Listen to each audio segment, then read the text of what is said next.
to do the trainings in UPM. So the trainings were, every year there will be 2 batches being trained, starting from the top management, the researchers, the top researchers, the postgraduate students, and we have training or trainers as well.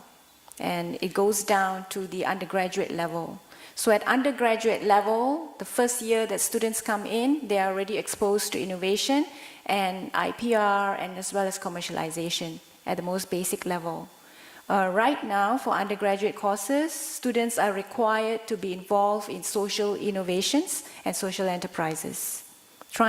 We have a unit that handles entrepreneurship in the university for undergraduate students. So I think all the training that has been done in Licensing Academy at UC Davis, I think it puts us on the right track. So just like any other tech transfer officers, we basically handle everything from IP protection, negotiations with companies who wants to license, the contracts that are involved, pilot scale, the actual milestones, the term sheets, the scale-ups, the transfer technical consultations, payments, until the end, which is the commercialized product. So it covers the whole range. That's the Putra Science Park's role. Now in UPM itself, you could see a very distinct difference. Before year 2000, most of our IPRs were basically agriculture as well as commodity-based. That's understandable because we started off as an agricultural school. And the next 10 years, 2001 to 2010, with more faculties coming in, you see that we are more diversified, our IPRs are more diversified. And after 2010, you have IPRs related to advanced materials, nanotechnology, electrical devices, medicine, nanocomposites, so it became more diverse. Now this is a very common graph. A few of the presenters have already shown this graph, showing the valley of death. Now this is exactly what we found in UPM as well. A lot of the times, trying to find, is this the pointer? Okay, a lot of the times when there is a research discovery, grants are being obtained and we reach to a stage where there is prototype development. Now the scenario in Malaysia is that the industries in Malaysia are not willing to come in and spend money to basically improve and to take up a technology or license a technology until the technology is fully ready. That's the scenario, unfortunately. And many times licenses that has been approved or obtained, we find that the companies do not have skilled workers that we could transfer the technology to. So every time the transfer of technology has already been completed, you'll find that the company keeps coming back just for small little things. They were not able to troubleshoot on their own. So that was a lot of difficulty. And even if they license the technology, maybe for the first 1 to 2 years, the third and the fourth year, it just lapses. So that's the type of scenario that we find. And it wasn't very successful. So we decided that something needs to be done. And we know that we need to make an impact. If for us to make an impact through our research and innovation, we definitely need to do a transfer. So how do we do a successful transfer? So we believe that we need an ecosystem. We need to educate, we need to acculturate our people on how to function well within the ecosystem. And we believe that we need to have a different model rather than just licensing to companies. So this is how Innohub program came in. And the vision was actually to build our own technopreneurs and help them the road to the market.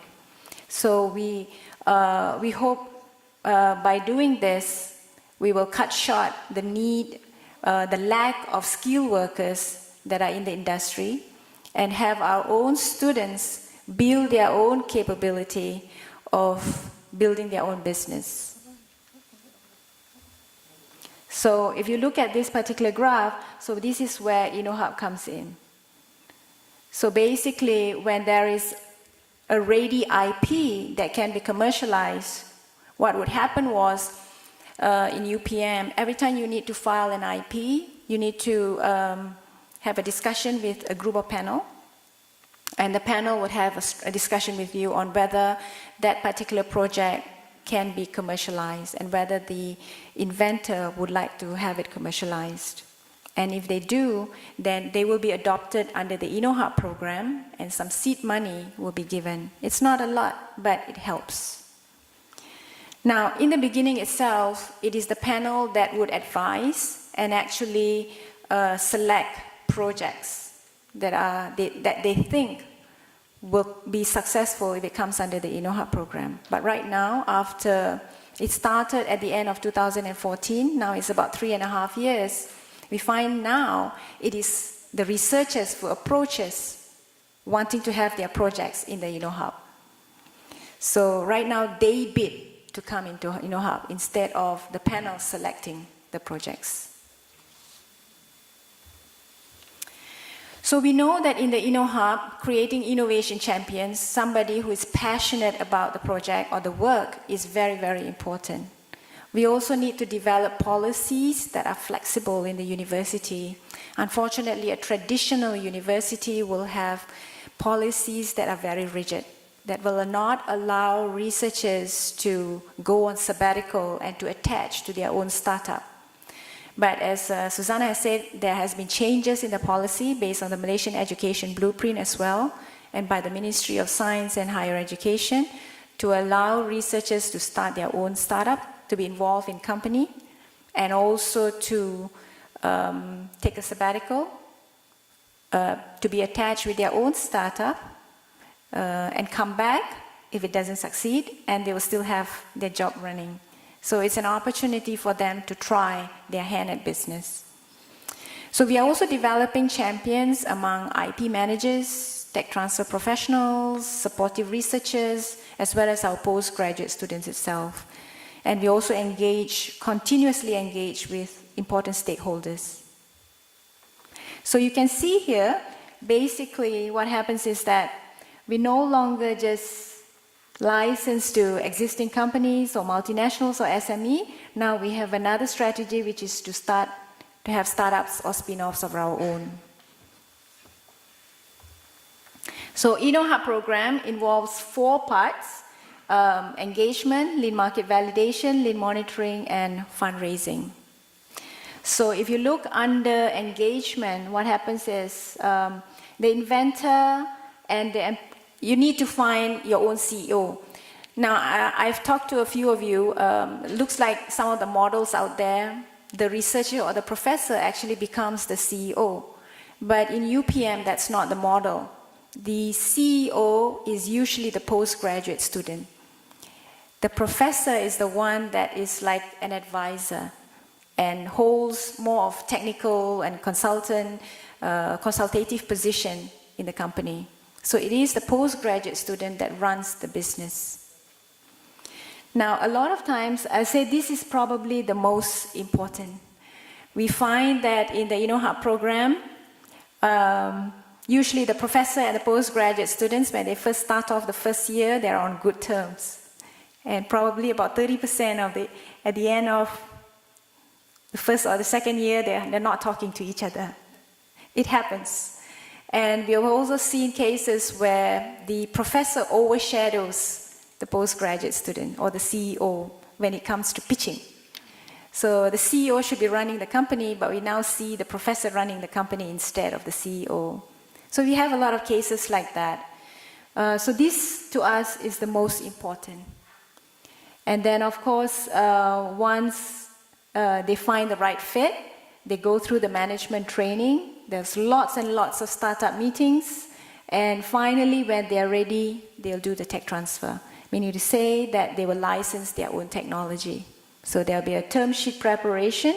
They'll discuss about the royalties, discuss about the licensing with the university. So basically, they license their own technology. They pay the licensing fee. And we'll continuously monitor the success of the program.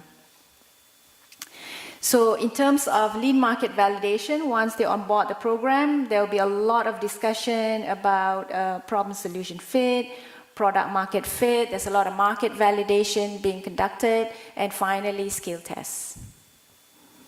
So we follow the lean canvas business model. And then in terms of lean monitoring, we have wiki classes. It's like a little mini business admin training that they have to undergo. Weekly classes, feedback sessions every week, fund usage monitoring, and as well as lean dashboard to monitor your progress as you go along. It's very, very intensive, and it runs about 9 months. So ultimately, when the students are ready or the CEO is ready, they'll go through pitch training boot camps, lots and lots of pitch practices, funders engagement. They basically have to pitch on the spot almost every day. And sometimes we get the Innohubbers to attend classes being conducted, and we get them to pitch in front of the students. So the undergraduate students get exposed, so they know what it's like to do a pitch. So there's a fun application training. We also have 3-minute contests for all the pitches. So we have fun application trainings as well, and they go out and pitch for fun when they're ready. So basically, the plan is, the model is to develop a new technology, which is the science, and then develop the people, the human capital, to adopt the transfer technology and build their own business. So basically, you can see here the ecosystem